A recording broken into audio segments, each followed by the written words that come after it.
Aqui o sol não nasce suavemente. Ele explode. Por volta do meio da manhã, a superfície do Saara já ultrapassou os 62 graus Celsius, uma temperatura tão alta que queima a pele desprotegida, tão alta que deforma o metal que permanece muito tempo sob seu brilho intenso. A areia não permanece simplesmente sob o céu. Ela cintila, liquefeita pela luz, fluindo em ondas que lembram ouro derretido derramado sobre um continente. A distorção térmica curva o horizonte em ondas trêmulas. As dunas distantes parecem respirar. O próprio ar parece instável, como se a realidade estivesse se desfazendo em suas bordas. O vento move-se primeiro como um sussurro, depois como um arquiteto. Arrasta grãos de quartzo pela encosta de uma duna e os deposita em avalanche na outra. Cadeias montanhosas inteiras migram centímetro a centímetro. Uma duna que estava aqui no ano passado pode estar em outro lugar amanhã. Nada que esteja enraizado sobrevive. A terra não é fixa. Ela é esculpida em tempo real. Perto do chão, a areia conta uma história diferente. Rachaduras se espalham pelas planícies de argila exposta como porcelana estilhaçada. Cada fissura é um registro da evaporação, da água que um dia existiu e agora desapareceu. No silêncio, até o menor movimento carrega peso. Um único grão de areia caindo em câmera lenta parece monumental. Em seguida, movimento. No topo de uma colina em chamas, surge uma raposa do deserto solitária. Suas patas mal tocam o chão. Suas enormes orelhas brilham num tom rosado pálido, penetrando a fina pelagem, entrecruzadas por vasos sanguíneos projetados para liberar calor. Ela para, observando uma paisagem desprovida de abrigo, árvores e misericórdia. Seu corpo projeta uma sombra curta e nítida, a única forma escura num mundo de luz ofuscante. Miragens desabrocham à distância. Lagos cintilam, ganham vida e desaparecem. Torres de céu invertido se erguem no horizonte. Para olhos sedentos, a ilusão se torna geografia. Mas nada aguarda lá fora, exceto mais calor. A raposa desce a duna. Atrás dela, o vento se intensifica. No horizonte distante, uma parede começa a se formar, uma barricada de poeira que se eleva a milhares de metros na atmosfera. Uma tempestade de areia se intensifica, devorando o céu e o sol em uma única frente de avanço. O som chega tarde, um rugido abafado que se transforma em um estrondo ensurdecedor quando bilhões de grãos colidem no ar. O silêncio aqui não é paz, é pressão, é falta de misericórdia. Todo organismo precisa calcular sua existência com base na temperatura, na sede e no tempo. Isto não é um deserto vazio, é um caldeirão cultural. Bem-vindo ao Saara extremo. Ao meio-dia, o Saara é um forno. À meia-noite, um congelador. A mesma areia que queima a 50 graus Celsius sob o sol pode liberar seu calor no céu seco e vazio após o anoitecer, caindo quase a zero antes do amanhecer. Não há oceanos por perto para amortecer o impacto, nem florestas para reter o calor. Aqui a temperatura não flutua, ela oscila, violentamente.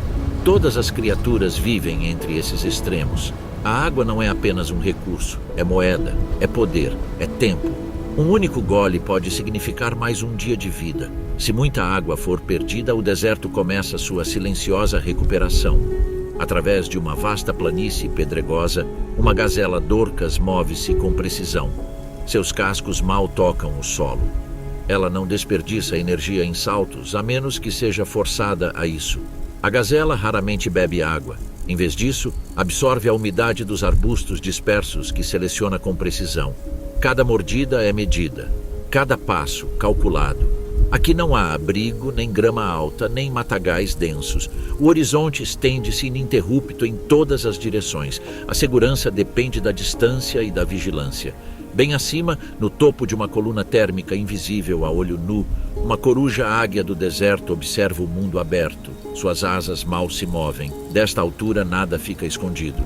Um carrapato na areia, o movimento de uma orelha, uma batida de coração exposta em uma paisagem sem refúgio. Mas o perigo não vem apenas do céu. Meio enterrada ao pé de uma duna, uma víbora cornuda permanece imóvel.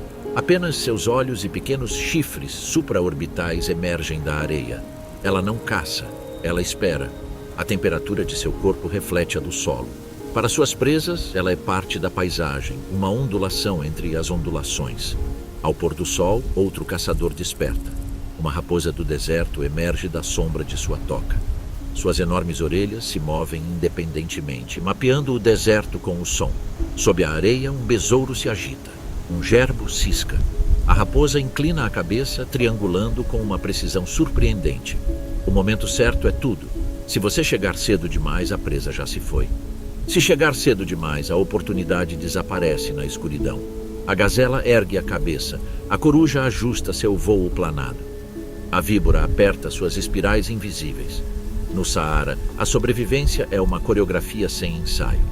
Predador e presa compartilham o mesmo palco, separados apenas por frações de segundo. Não há florestas para se perder, nem rios para atravessar. A imensidão da terra amplifica cada decisão. O dia pertence à resistência, a noite ao cálculo, e entre o forno e a geada, a vida encontra seu equilíbrio, afiada como o fio de uma espada. O Saara não é apenas um deserto. É um continente dentro de um continente. Estendendo-se pelo norte da África numa vasta extensão ocre, cobre mais de 9 milhões de quilômetros quadrados. Uma área tão imensa que rivaliza com o tamanho dos Estados Unidos continentais. Das costas atlânticas da Mauritânia à costa do Mar Vermelho, no Egito, da orla do Mediterrâneo ao Sahel, ocupa territórios na Argélia, Líbia, Chade, Mali, Níger, Sudão, Tunísia, Marrocos e além. Fronteiras políticas existem nos mapas. O deserto as ignora completamente. Do espaço, o Saara parece quase uniforme, um oceano dourado pálido. Mas em terra é um mosaico de extremos. Existem os ergues, vastos mares de areia onde dunas se elevam como ondas congeladas, algumas com mais de 150 metros de altura. O vento as molda em crescentes, cristas e formações semelhantes a estrelas, com seus picos agudos recortados contra o céu. Aqui, a paisagem está em constante transformação. Nada é permanente. Entre esses oceanos em constante mudança, estendem-se os regs, vastas planícies de cascalho pavimentadas com pedras escuras e polidas pelo sol. São os duros solos do deserto, onde o vento varreu as partículas mais finas, deixando para trás uma armadura áspera de seixos e pedregulhos. Aqui, os passos rangem. O calor irradia para cima em véus cintilantes, e depois, aos amadas, imponentes planaltos rochosos esculpidos pela erosão ancestral. Desolados e austeros, assemelham-se à superfície de outro planeta. Os penhascos se fragmentam em profundos uades, vales fluviais secos que sugerem a presença de água, mas raramente a revelam. Mas essa seca implacável não é eterna. Entre 6.000 e 10.000 anos atrás, o Saara era verdejante. As chuvas de monção avançavam para o norte, transformando as dunas em pastagens e lagos. Rios esculpiam canais através do que hoje é rocha árida. Rebanhos de animais pastavam pelas savanas. As primeiras comunidades humanas pintaram cenas de gado, girafas e nadadores em paredões rochosos que agora se projetam para o abismo. Em meio à areia do deserto, paleontólogos descobriram fósseis de crocodilos, criaturas que necessitam de um suprimento constante de água. Seus ossos ancestrais jazem enterrados sob dunas que os matariam em questão de horas hoje em dia. Leitos de lagos há muito evaporados deixam cicatrizes minerais visíveis do ar. Sob a superfície, aquíferos ainda guardam vestígios desse passado mais úmido, águas subterrâneas seladas como uma lembrança. O Saara não é estático, ele respira em escalas de tempo geológicas. As mudanças climáticas alteram a balança entre o verde e o dourado, entre a abundância e a austeridade. O deserto que vemos hoje é um capítulo de uma história muito mais longa, escrita por ciclos orbitais, correntes oceânicas e marés atmosféricas. Mas por agora as chuvas cessaram, os rios desapareceram, os campos deram lugar à areia e à pedra.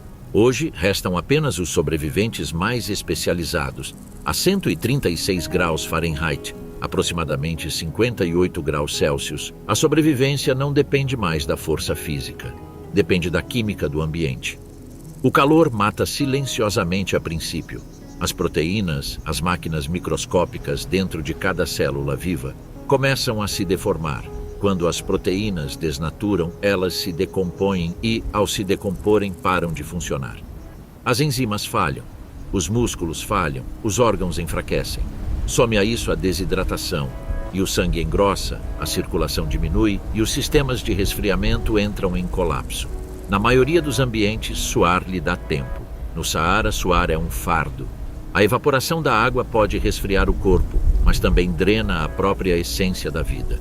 Assim, os animais do deserto desenvolveram uma estratégia diferente.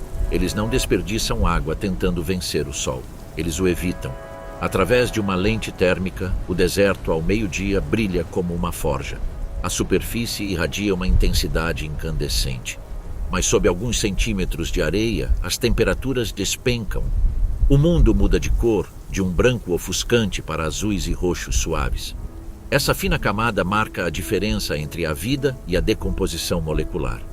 Um lagarto da areia desaparece de cabeça em uma duna. Suas escamas são lisas, quase sem atrito.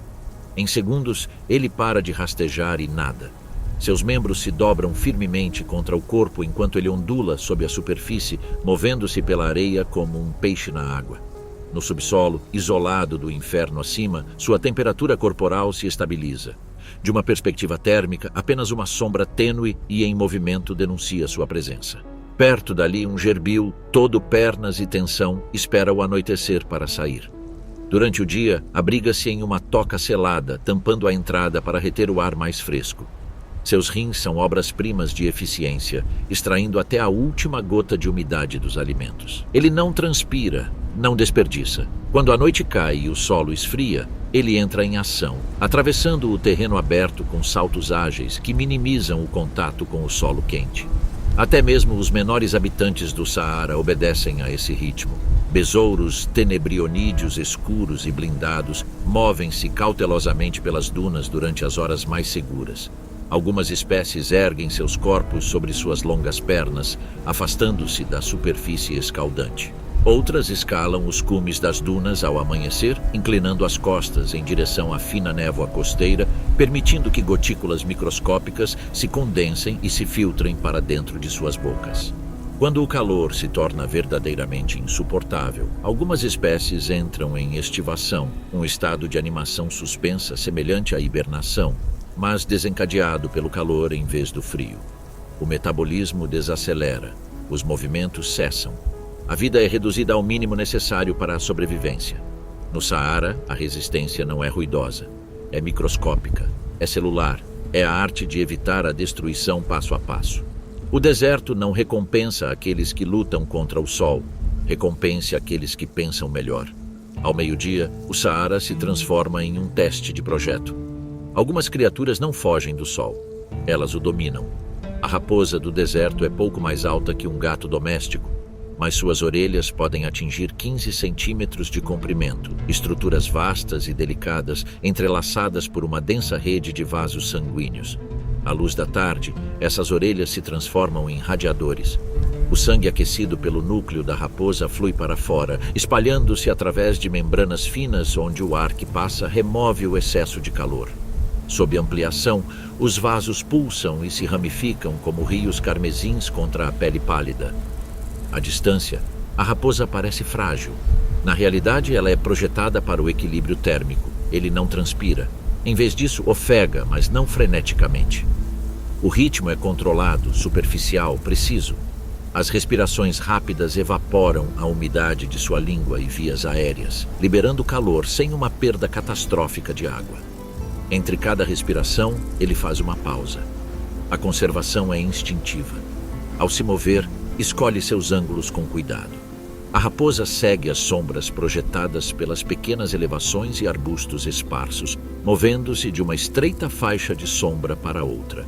Até mesmo o momento em que se move é estratégico, concentrando sua atividade nas janelas quando o sol está um pouco mais baixo, quando a superfície da areia se inclina a alguns graus cruciais.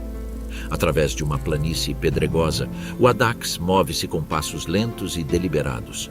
Seus chifres espiralados curvam-se para trás como um marfim esculpido, mas sua característica mais importante é menos visível, sua pelagem.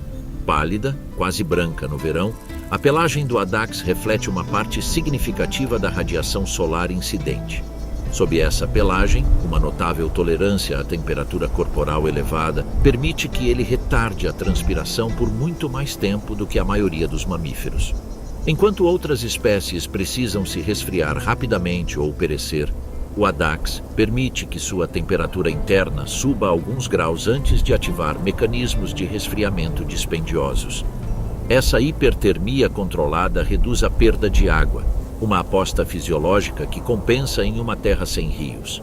Até mesmo seus capacetes são adaptados, largos e separados para evitar que afundem nas dunas fofas, minimizando o esforço sob o calor intenso. Depois, há o avestruz, a maior ave viva da Terra, que atravessa terrenos que paralisariam animais menores. Suas longas pernas elevam seu corpo acima da radiação terrestre mais intensa. A pele nua de suas coxas atua como uma superfície de troca de calor, aproximando o sangue quente do ar. Quando as temperaturas atingem seu pico, o avestruz abre ligeiramente o bico e realiza um rápido movimento de batimento gular, vibrando a base fina da garganta para dissipar o calor de forma eficiente. Ao contrário do que se poderia esperar, suas penas não servem apenas para isolar do frio noturno. Durante o dia, elas criam uma camada de ar sombreado próxima à pele, reduzindo a incidência direta da luz solar. Quando o vento muda, o avestruz ajusta sutilmente a posição do corpo, minimizando a exposição e maximizando o resfriamento. Essas não são características aleatórias, são soluções escritas em carne e osso. No Saara, a anatomia é o destino. Cada copo, cada pena, cada fio de cabelo carrega a memória da seleção sob um sol implacável.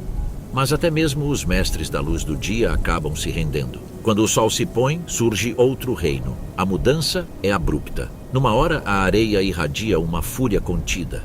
Na hora seguinte, ela exala. Conforme o sol se põe no horizonte, a temperatura começa a cair. 10 graus, 20, quase 30. O calor se dissipa no céu seco e límpido com uma velocidade surpreendente. O ar fica imóvel. O vento que antes carregava a areia escaldante agora se aquieta. Uma imensa calma suspensa se instala sobre as dunas.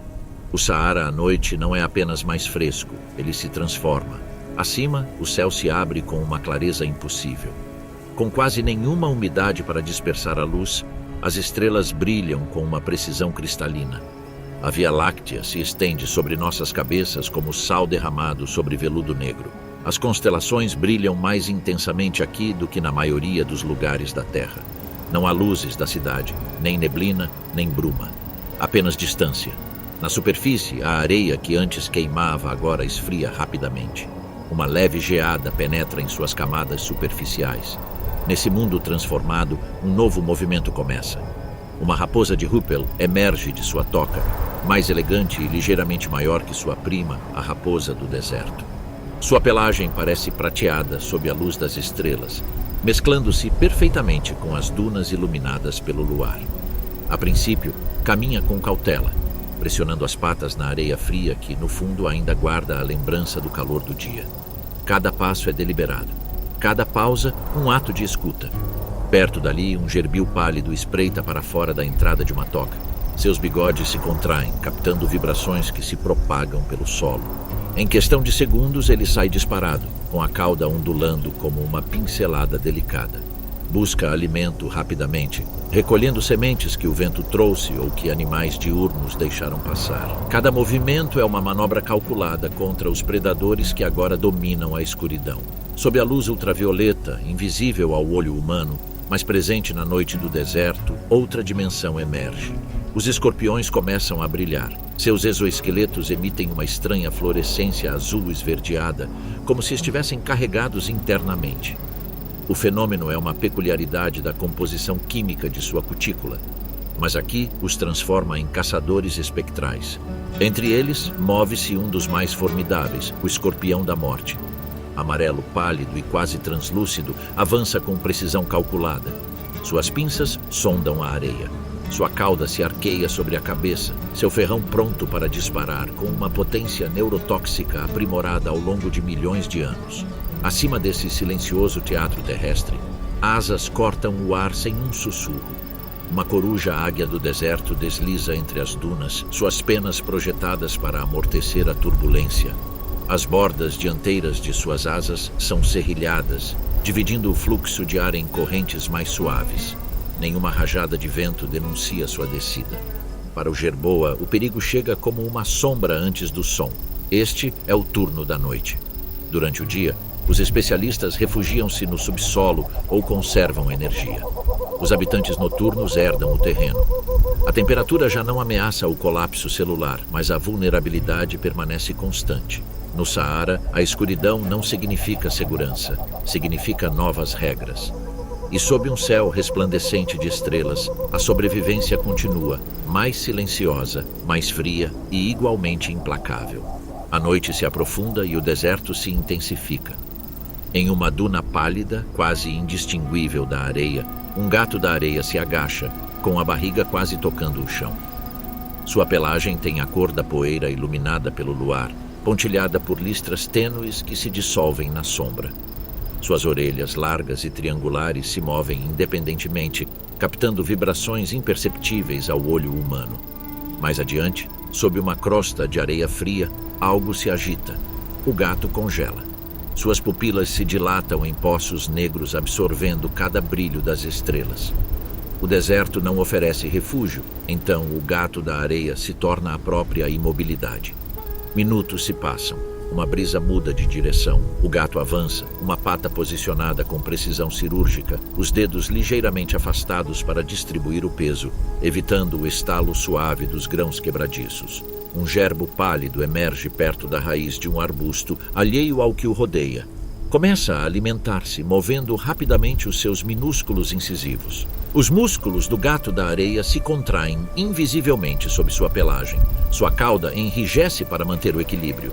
A distância é percorrida em um único movimento explosivo. A areia explode quando o gato avança, com as patas dianteiras estendidas. Há uma breve luta abafada, um guincho agudo, e então o silêncio retorna tão rápido quanto foi quebrado.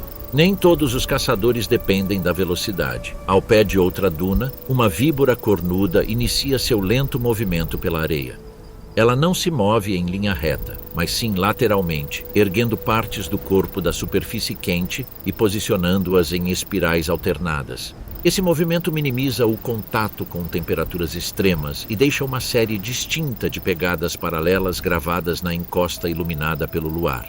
O corpo da víbora é grosso e musculoso, com tons castanhos e opacos que lembram a paleta de cores do deserto. Seus olhos, posicionados no alto da cabeça, detectam o menor tremor. Quando um pequeno roedor se aproxima rapidamente, a cobra para instantaneamente. Ela não sibila em sinal de aviso, nem se enrola dramaticamente. O golpe é balístico. Em menos de uma fração de segundo, a cabeça da víbora dispara para a frente, suas presas se projetando para fora enquanto o veneno é injetado com precisão cirúrgica. O roedor cambaleia a confusão, superando a coordenação enquanto as neurotoxinas inundam seu organismo.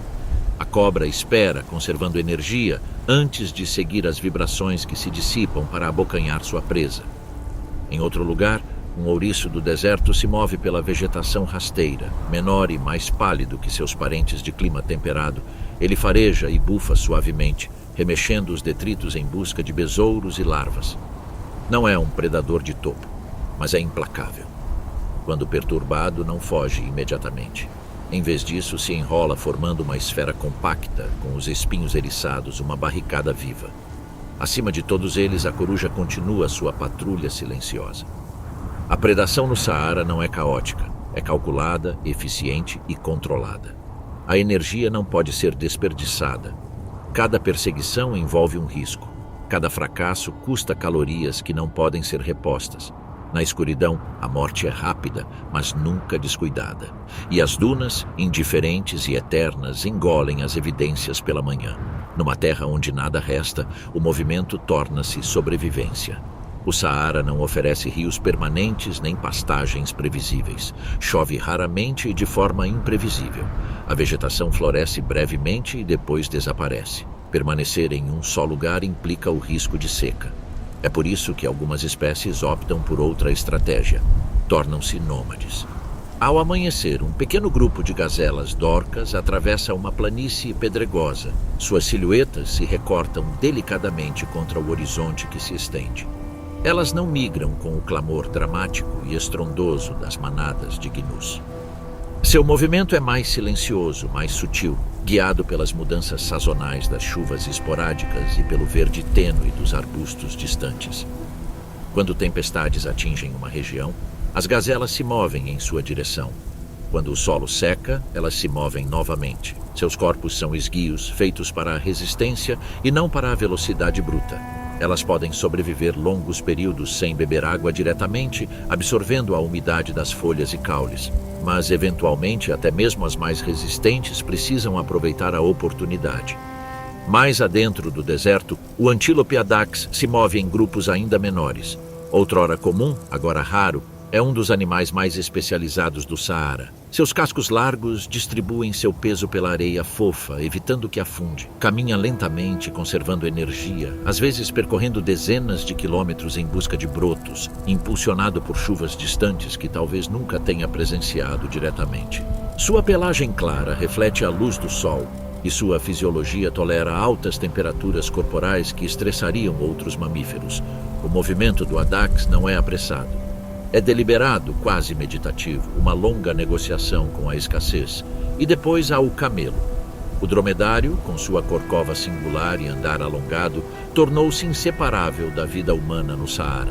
Contudo, suas adaptações biológicas permanecem extraordinárias. Ao contrário de um mito persistente, os camelos não armazenam água em suas corcovas. A corcova é um tecido adiposo denso e rico em energia. Ao concentrar a gordura em uma área, o camelo reduz o isolamento do restante do corpo, permitindo que o calor se dissipe com mais eficiência. Quando o alimento é escasso, essa gordura armazenada pode ser metabolizada, produzindo energia e pequenas quantidades de água metabólica como subproduto. O verdadeiro milagre reside em outro lugar. Os camelos toleram uma desidratação significativa, perdendo até 1/4 do seu peso corporal em água sem consequências fatais. Seus glóbulos vermelhos são ovais em vez de redondos, permitindo que o sangue continue fluindo mesmo quando está mais espesso devido à desidratação. Quando a água finalmente fica disponível, eles podem beber quantidades enormes rapidamente sem sofrer ruptura celular. Através de dunas e ravinas, esses nômades traçam rotas invisíveis moldadas pela memória e pelo instinto. Eles detectam mudanças sutis no vento, na vegetação e nos aromas. Suas jornadas conectam fragmentos dispersos de vida em um ecossistema que, de outra forma, estaria fragmentado. No Saara, a quietude convida à extinção. Movimento é memória, movimento é previsão, movimento é sobrevivência, como diz o ditado. 2 vezes por ano, o céu do Saara se enche de viajantes. Eles não chegam como residentes, mas como pessoas dispostas a correr riscos. Vindas da Europa e da Ásia Ocidental, as aves de rapina migratórias descem em direção à África, seguindo rotas de voo ancestrais e instintivas.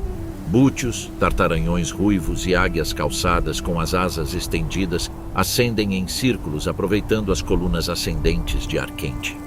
Essas correntes térmicas são sustentações invisíveis que espiralam a partir do solo aquecido pelo sol. Sem elas, a jornada seria impossível. Bater as asas por milhares de quilômetros esgotaria suas reservas vitais. Assim, as aves ascendem, planam, descem e ascendem novamente. Uma coreografia de ar e paciência. Abaixo deles estende-se um dos trechos mais implacáveis da Terra. Aqui não há dossel florestal rico em presas. Não há zonas úmidas repletas de anfíbios. Para muitas espécies, o Saara não é um destino, é uma barreira. Bandos de abelharucos europeus voam baixo sobre as dunas em flashes de turquesa, dourado e castanho.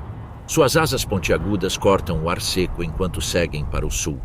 Alimentam-se quando podem, capturando insetos levados pelos ventos errantes, mas as oportunidades diminuem à medida que o deserto se aprofunda. Quanto mais longe voam, menos chances têm de reabastecer seu estoque de alimento. Mais acima, cegonhas brancas planam em longas e firmes linhas, com o pescoço estendido e as pernas balançando como pêndulos. Raramente batem as asas, dependem de correntes térmicas, ajustando-se sutilmente conforme o ar ascendente se desloca sob elas. Algumas seguem o litoral para encurtar a jornada. Outras optam por uma rota direta sobre a areia, reduzindo a distância, mas aumentando o risco.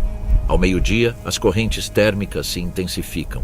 Pássaros sobem sem esforço em amplas espirais, às vezes centenas compartilhando a mesma coluna invisível.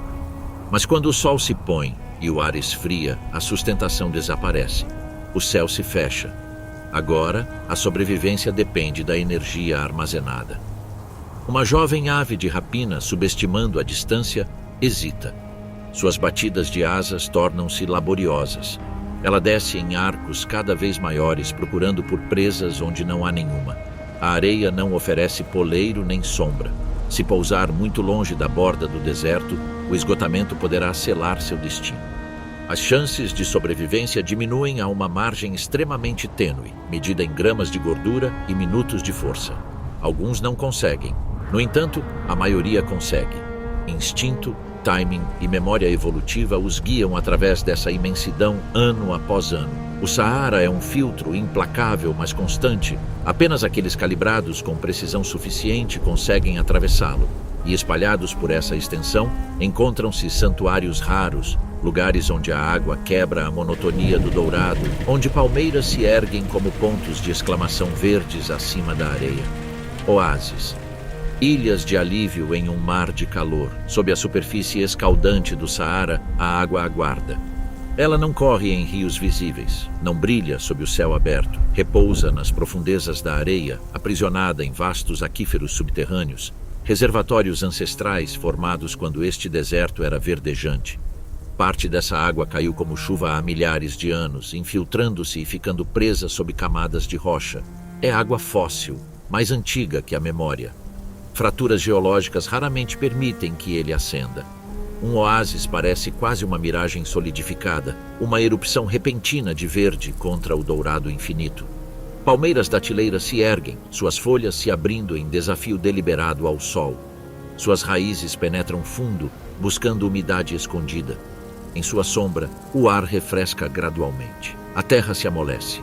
A vida pulsa. Libélulas patrulham poças cintilantes, seus corpos metálicos reluzindo em tons de azul e cobre sob a luz intensa do sol. Sua presença sinaliza permanência. As larvas de libélula precisam de água para amadurecer. Elas deslizam pela superfície, suas asas vibrando com precisão mecânica, caçando mosquitos e borrachudos que se reproduzem nas águas rasas. Nas regiões periféricas do deserto, onde os oásis encontram cursos de água mais estáveis, um varano do Nilo desliza silenciosamente pela margem. Sua língua bifurcada se move, detectando traços químicos no ar úmido. Com sua cauda musculosa balançando, ele se move entre a água e a areia com a facilidade de um anfíbio, alimentando-se de peixes, aves e ovos. Aqui, o deserto perde um pouco de sua força. Quando as escassas chuvas caem longe dos oásis estabelecidos, a transformação é repentina. Os leitos secos dos rios, conhecidos como uades, inundam brevemente, formando poças rasas que podem durar dias ou semanas antes de evaporarem. De sob a lama rachada, os sapos emergem como se fossem convocados. Durante meses, até mesmo anos, eles aguardam em tocas, em estado de dormência, com o metabolismo reduzido a um sussurro. O primeiro trovão, a primeira saturação do solo, desencadeia seu despertar. Eles vêm à superfície, reproduzem-se rapidamente na água temporária, depositam seus ovos em aglomerados gelatinosos e desaparecem novamente antes que as poças sequem completamente. Os toutinegras do deserto serpenteiam entre os juncos e os troncos das palmeiras, seus pequenos corpos animados pelo movimento constante. Eles coletam insetos da casca das árvores, mergulham para beber e depois se recolhem à folhagem, onde as sombras quebram suas silhuetas. No deserto do Saara, a exposição é constante. Aqui o disfarce se torna possível. Mas esses santuários são frágeis. A água evapora. Os aquíferos se esgotam. As poças diminuem, formando anéis úmidos antes de secarem completamente, deixando para trás vestígios minerais como margens fantasmagóricas.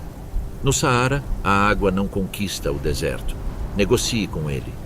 E onde quer que apareça, mesmo que brevemente, a vida responde. A tempestade é anunciada muito antes da primeira gota cair.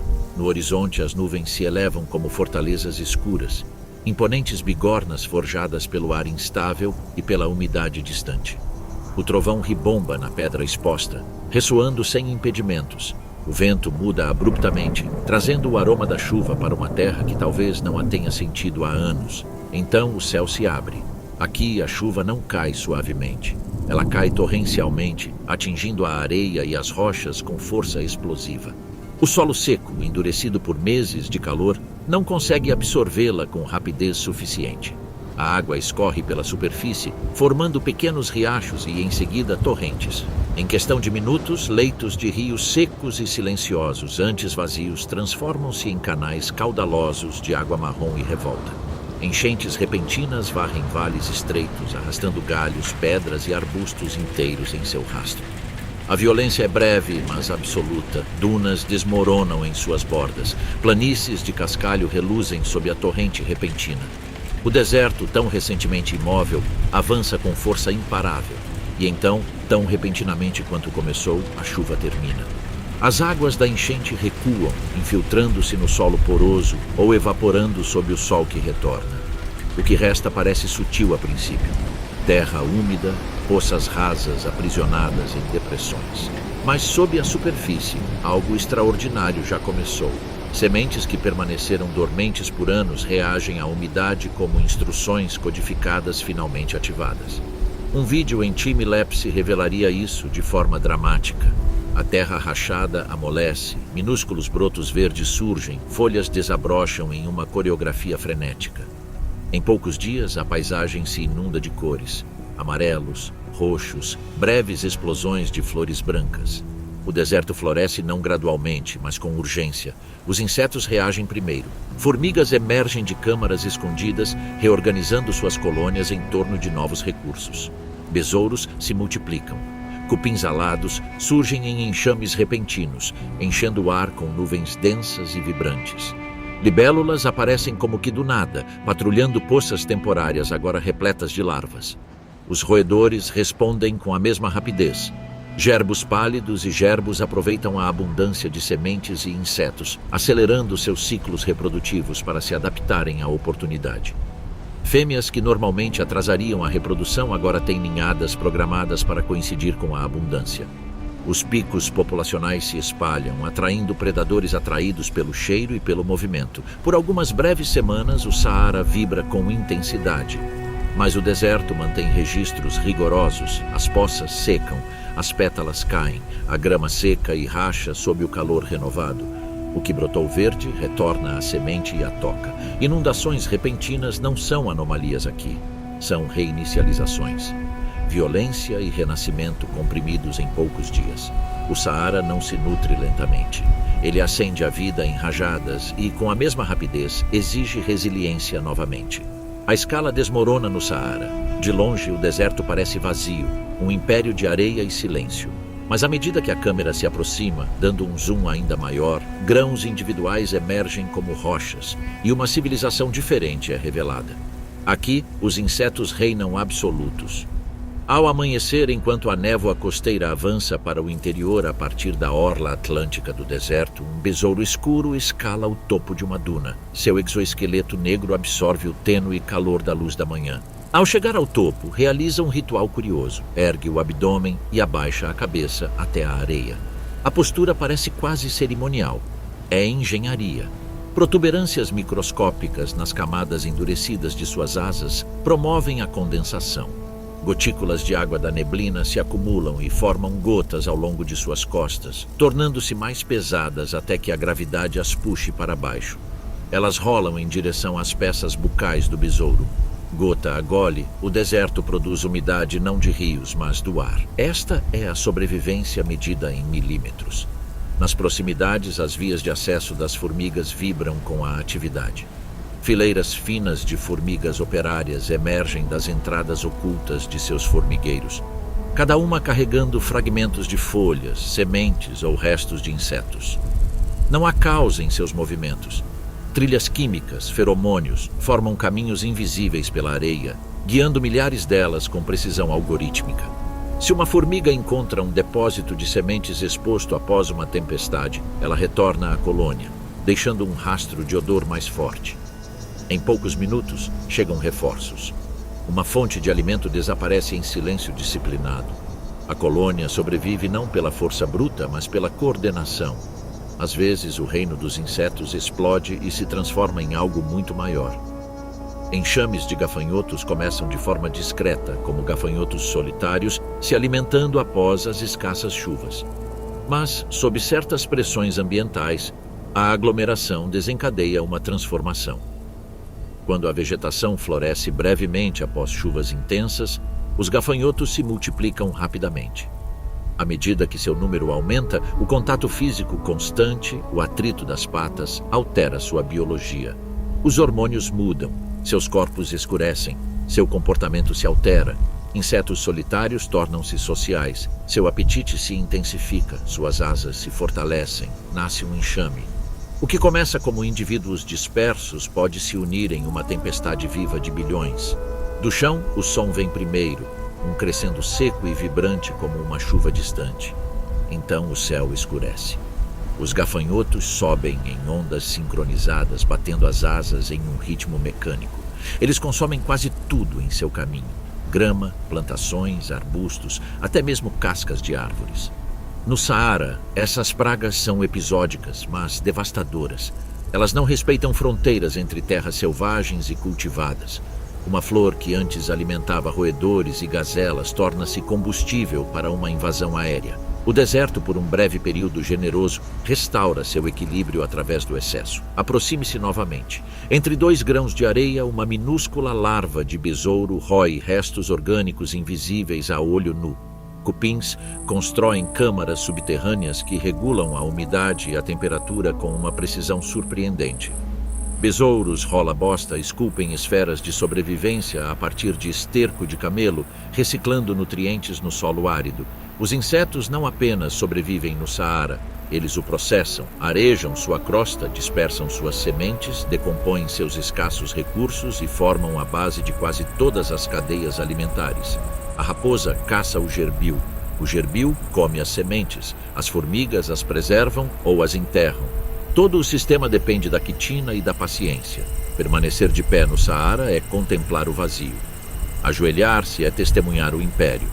Os verdadeiros governantes deste deserto nem sempre são os maiores, os mais rápidos ou os mais ferozes. São os menores, revestidos por exoesqueletos, governados por um instinto mais antigo que as próprias dunas. Na calmaria entre tempestades e migrações, são os insetos que mantêm o deserto vivo. Quando o sol está alto e a maioria dos mamíferos se recolhe, os répteis tomam conta. Em uma planície rochosa entre dunas, um lagarto Uromastix emerge de sua toca. Robusto e blindado com escamas sobrepostas, ele se move com uma confiança deliberada.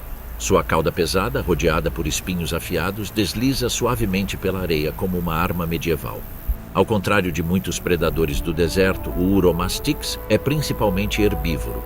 Alimenta-se de plantas resistentes do deserto, ignoradas por outros animais, mordiscando arbustos baixos com mandíbulas rombas, adaptadas para triturar caules fibrosos.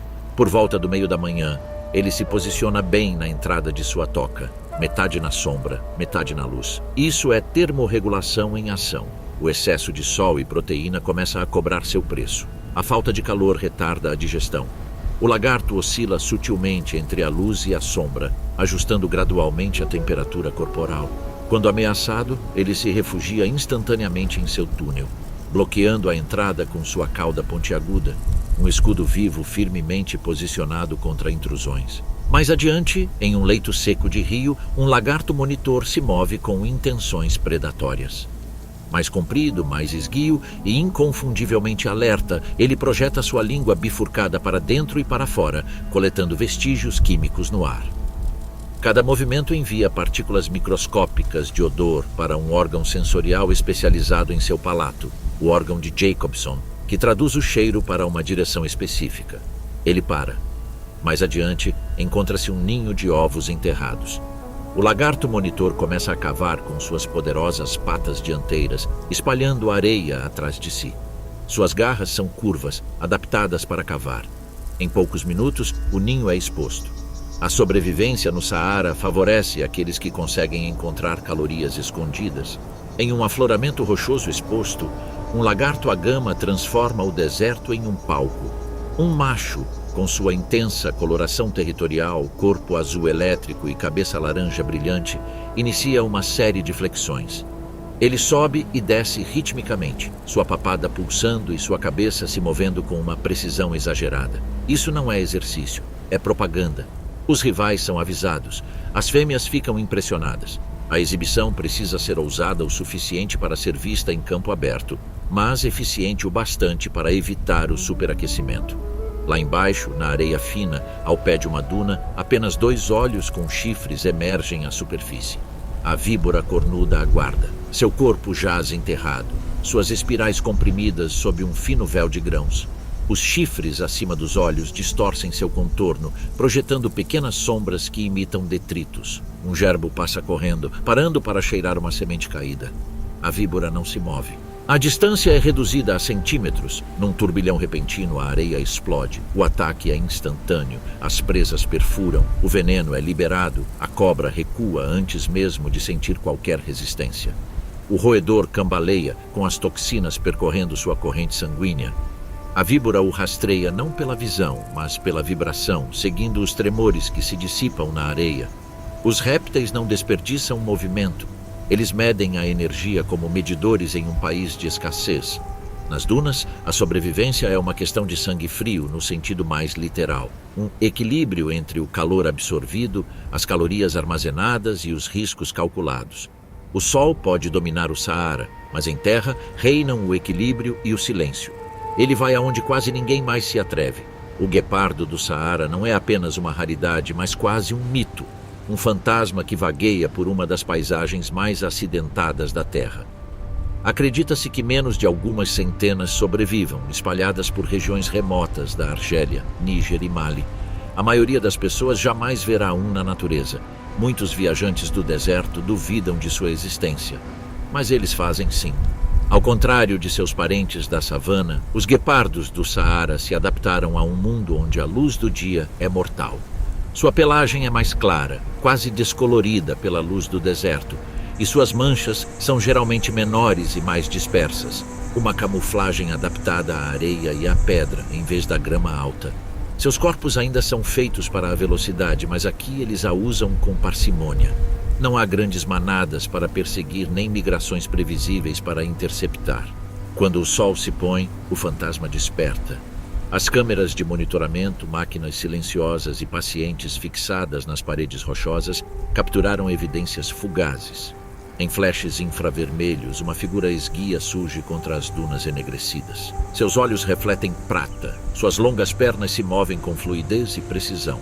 A cabeça da chita permanece baixa, vasculhando o terreno aberto em busca do menor movimento. Caça noturna. Isso representa uma mudança radical em relação à maioria das populações de guepardos, que dependem da visão e da caça diurnas. No Saara, caçar durante o dia significaria superaquecimento em poucos minutos. Em vez disso, o guepardo do deserto está adaptado à escuridão, conservando energia sob saliências rochosas ou depressões rasas durante o dia e emergindo quando as temperaturas caem. Uma gazela Dorcas pasta cautelosamente sob a luz das estrelas. É esguia, alerta, mas exposta na planície aberta.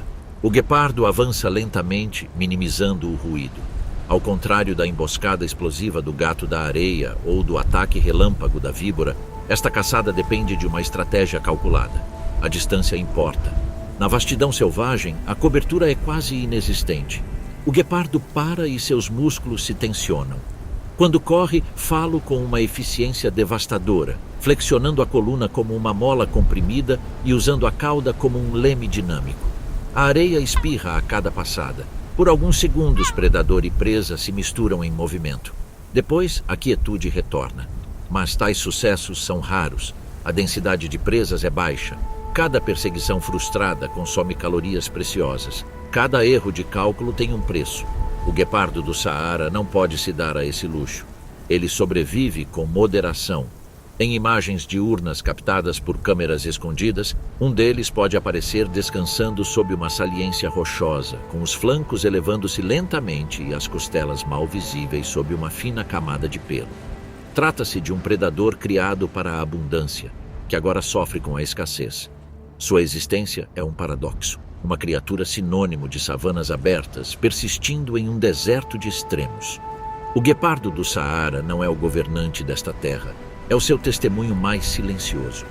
Prova de que, mesmo nos terrenos mais inóspitos, a evolução cria possibilidades a partir do improvável, e às vezes, a sobrevivência parece uma sombra que passa pela luz do luar.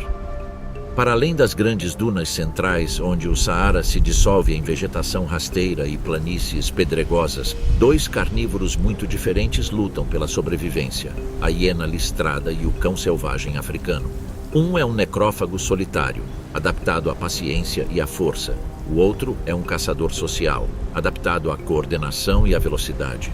Os seus mundos sobrepõem-se nas zonas periféricas do deserto e onde o alimento é escasso.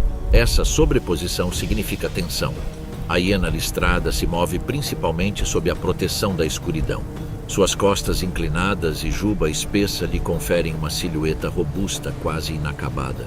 Mas sua característica mais notável está escondida dentro de seu crânio: pressão. As mandíbulas das hienas podem exercer uma força de mordida imensa, suficiente para quebrar fêmures, estilhaçar pelvis e esmagar vértebras. Osso não é lixo para uma hiena. Osso é cálcio, medula óssea, gordura, sobrevivência. Quando encontra uma carcaça abandonada por predadores maiores ou recuperada pelo tempo, ela começa metodicamente. Os dentes rangem, a cartilagem se rompe. O som de ossos se fraturando ecoa na terra seca.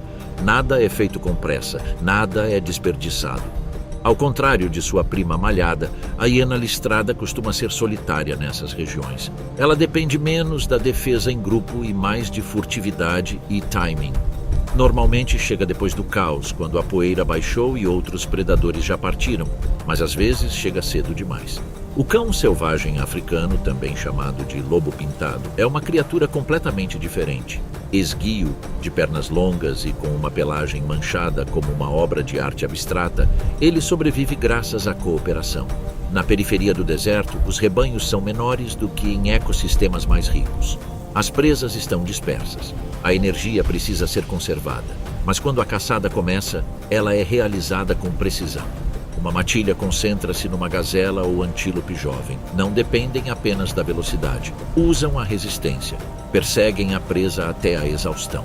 Cada cão espelha os movimentos dos outros. Mudanças subtis de ângulo, manobras de flanqueamento coordenadas. É uma coreografia que nasce da necessidade. Quando a presa cai, a alimentação é rápida e intensa.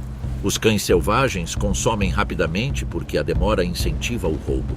Seus dentes cortam a carne com eficiência, mas eles não têm a capacidade de esmagar ossos como uma hiena. Músculos e órgãos são os primeiros a serem consumidos. É aqui que o conflito se intensifica. No cadáver, imagine um antílope meio devorado sob a lua crescente. Cães selvagens ainda estão comendo, seus focinhos vermelhos e suas costelas se elevando devido à caçada. Uma hiena listrada se aproxima com o vento. Ela não ataca.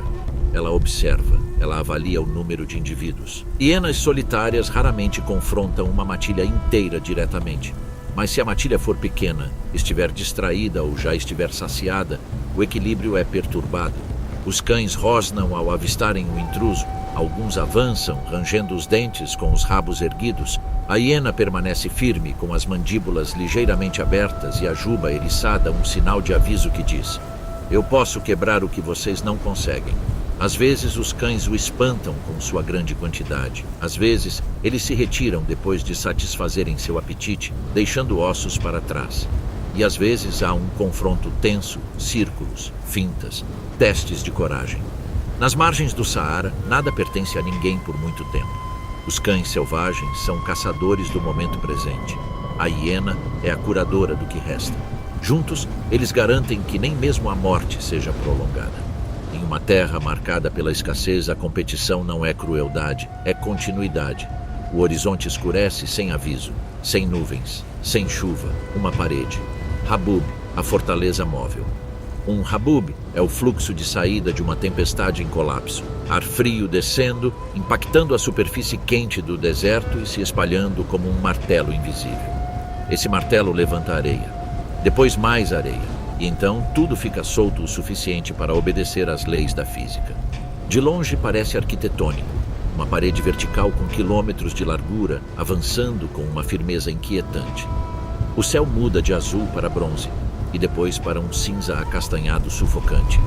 A luz se achata. As sombras desaparecem. Primeiro vem o vento, um uivo ascendente que vibra através da rocha e do osso. Em seguida, o impacto. A areia atinge a pele como sal sendo atirado. Cada grão é minúsculo, mas milhões deles se transformam em abrasões. A visibilidade se reduz a metros. O próprio ar se torna mais denso, como se estivéssemos respirando através de um tecido. As pegadas, esses delicados vestígios de vida gravados nas dunas, desaparecem em segundos. O rastro de uma raposa, a linha errante de um besouro, o caminho sinuoso de uma cobra, apagados. O deserto se reedita. Os animais reagem mais rápido que os humanos. Os camelos se ajoelham e viram as costas para a rajada de vento, seus longos cílios estreitando os olhos em aberturas estreitas. Suas narinas se fecham em minúsculas fendas, filtrando a areia.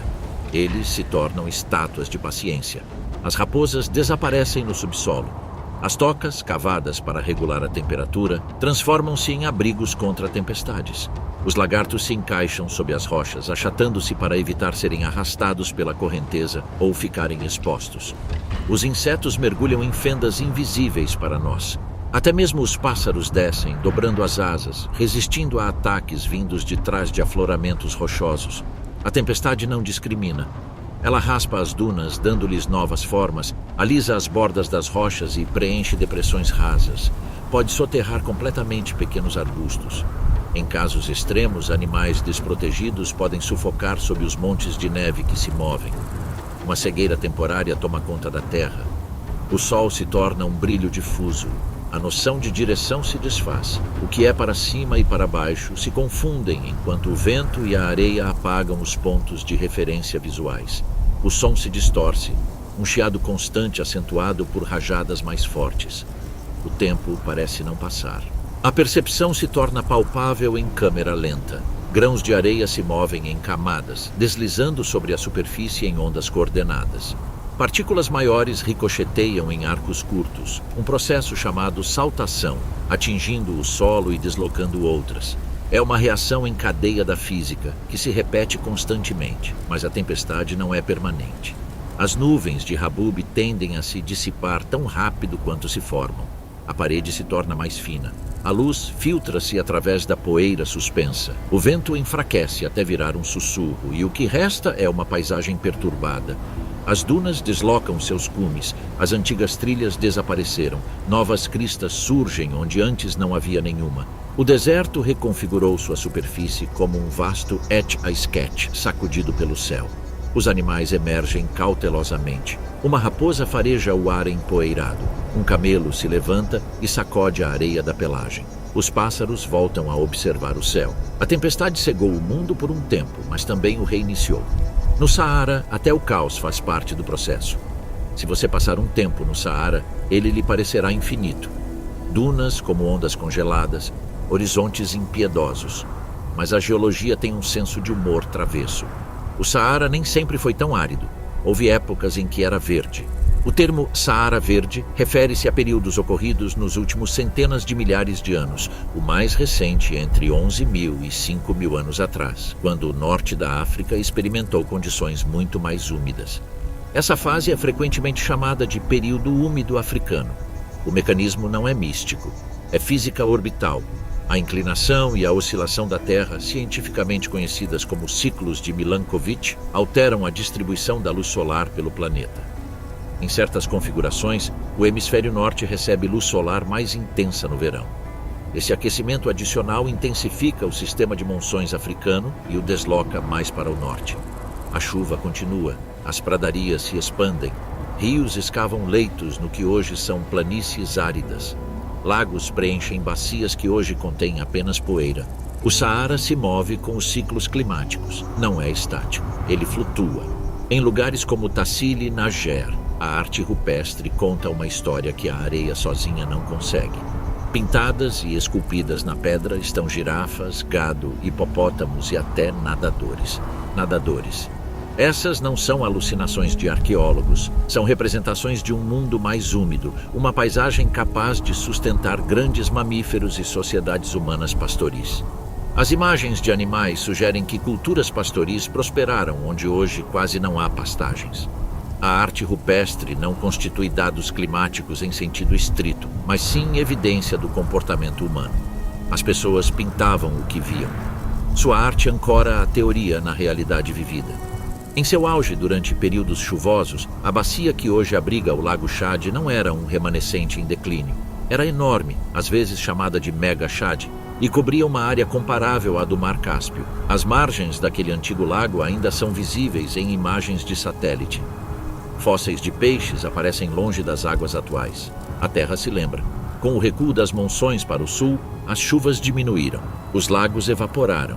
As pastagens recuaram. O deserto avançou. As populações humanas migraram para o Vale do Nilo e para as regiões subsaarianas, transformando a história cultural. O Saara Verde não é um milagre isolado. Faz parte de ciclos orbitais recorrentes. O Saara alternou entre fases úmidas e secas, muitas vezes ao longo de centenas de milhares de anos. Mas esses ciclos operam em longas escalas de tempo, milhares de anos. Não são soluções rápidas, nem são diretamente compatíveis com as mudanças climáticas modernas, impulsionadas principalmente pelas emissões de gases de efeito estufa.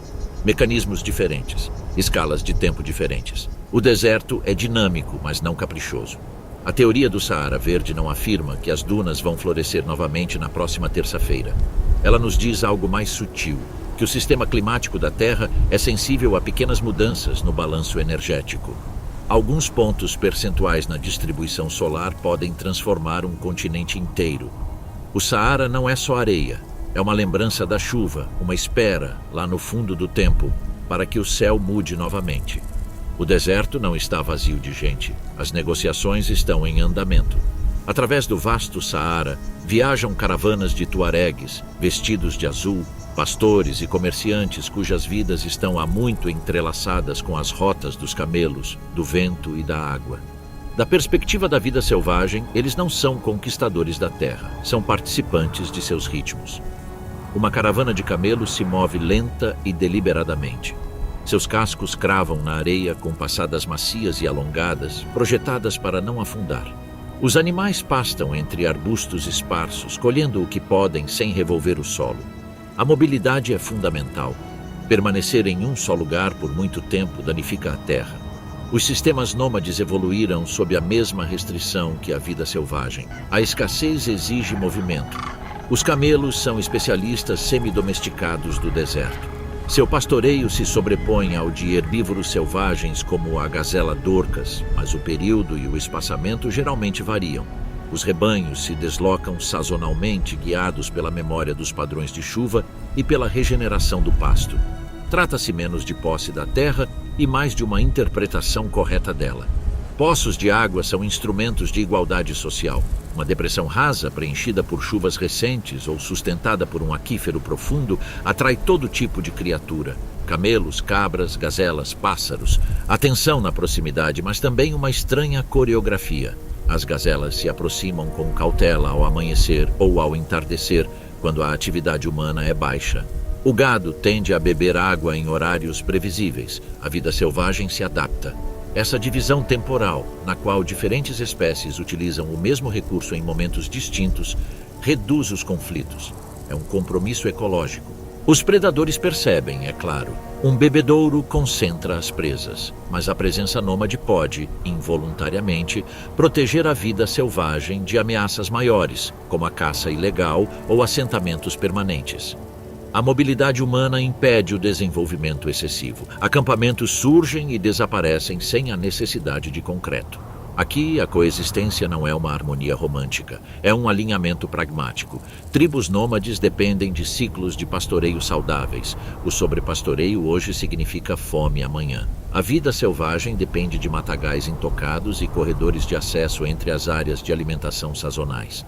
Quando essas rotas permanecem abertas, tanto para caravanas quanto para gazelas, o sistema funciona. A chave está na escala. O pastoreio de baixa densidade pode refletir padrões naturais de migração. Assentamentos de alta densidade os interrompem.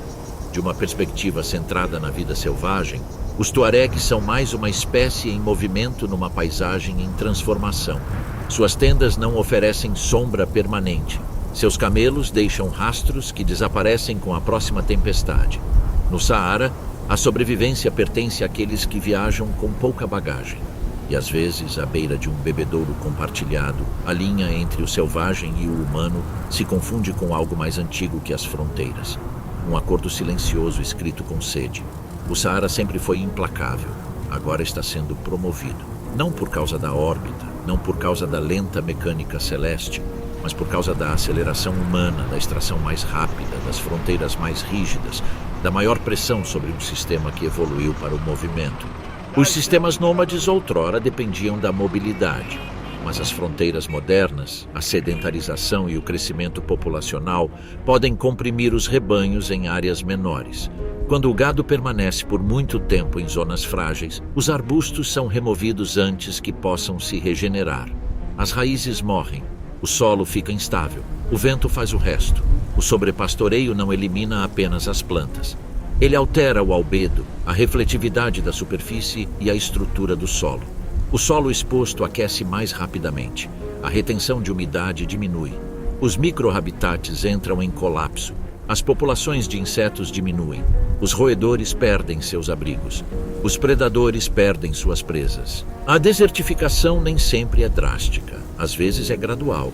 Alguns arbustos desaparecem. A estação seca se prolonga um pouco. Um corredor de pastagem nunca se recupera. O Saara consegue absorver o estresse, mas não indefinidamente. O Addax foi projetado para a escassez. Ele consegue sobreviver com pouquíssima água disponível, extraindo umidade das plantas e conservando cada gota usando rins especializados. Sobreviveu às mudanças orbitais. Ele sobreviveu à retirada do Saara Verde. Ele tem problemas com caminhões. As armas de fogo modernas e os veículos todo-terreno transformaram vastos refúgios em terrenos acessíveis. As populações de Addax foram drasticamente reduzidas a números criticamente baixos, restando apenas fragmentos dispersos onde antes vagavam grandes manadas. Ao contrário dos predadores naturais, os motores não se cansam. Ao contrário da seca, a caça furtiva não oscila em ciclos milenares. É imediato e é seletivo. O Saara já é um dos lugares mais quentes da Terra. O aquecimento global não precisa gerar calor aqui, ele o amplifica. As temperaturas médias estão subindo. As ondas de calor estão durando mais tempo. As chuvas estão se tornando mais irregulares. Quando as tempestades chegam, podem ser mais intensas, aumentando as enchentes repentinas e a erosão. O padrão está se tornando mais pronunciado. Secas mais longas, interrompidas por fortes aguaceiros. Espécies adaptadas a condições extremas ainda operam dentro de certos limites. Existe um teto térmico, além do qual a fisiologia falha. As enzimas se desnaturam, as estratégias de hidratação se desfazem e as janelas reprodutivas se estreitam. O deserto sempre testou a vida. Agora os testes são mais rigorosos e mais frequentes. Durante milhares de anos, o Saara oscilou entre abundância e escassez sob a lenta coreografia do movimento planetário. Hoje, as pressões que o afetam são multifacetadas: pastoreio intensivo, caça mecanizada e aumento do calor. Esta não é o fim da história, mas é uma mudança de tom. O deserto que testemunhamos, resiliente, cíclico, ancestral, agora se encontra numa encruzilhada moldada não pelas estrelas, mas por escolhas, e o capítulo final ainda está sendo escrito. A noite retorna como sempre, em silêncio. O calor se esvai das dunas grão por grão, como se o deserto estivesse exalando. Sombras se estendem pela areia que poucas horas antes brilhava como metal derretido. E de uma toca cavada na terra fria, a raposa emerge mais uma vez.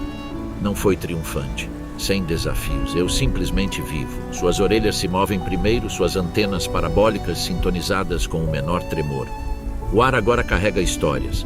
Besouros triturando a areia endurecida, o passo distante de uma gazela, o sussurro fraco de uma duna se reconstruindo após o vento de ontem. O ciclo continua. O calor retornará com o sol, sempre retorna. O deserto arderá, os insetos desaparecerão sob a terra, os répteis se enrolarão na sombra e os cascos se moverão em direção a águas distantes, mais lembradas do que vistas. Ao cair da noite, as rotas migratórias serão redesenhadas por corredores invisíveis.